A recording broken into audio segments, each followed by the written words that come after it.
The first text we're looking at is the Vienna Genesis. And I get it, sometimes my humor isn't the greatest, but it's close. It actually looks like this. And the pages of this book are actually dyed purple, giving this sense of importance. Purple is a very expensive dye. It comes from a mollusk in the Mediterranean.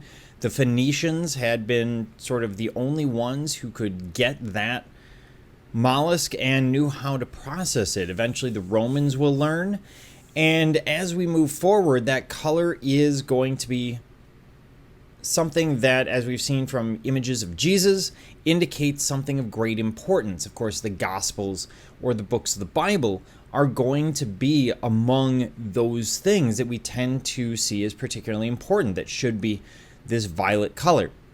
The ink is actually originally silver, of course it is oxidized black.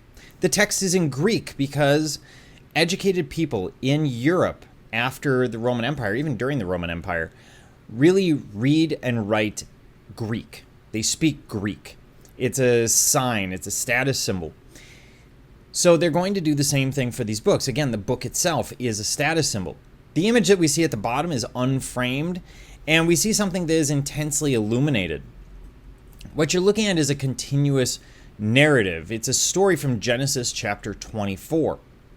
And in it, Abraham wanted to find a wife for his son Isaac and sent his servant Eliezer to find one from among Abraham's extended family. Eliezer took 10 of Abraham's camels with him and stopped at a well to give them water.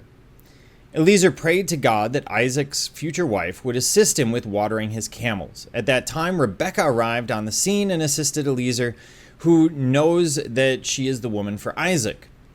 This story is about God intervening to ensure a sound marriage for Abraham's son. The book itself actually covers the book of Genesis. This is one scene from it. But when we look at it, and I'm going to flip back to do this, you'll notice that the text is above and the illustration below.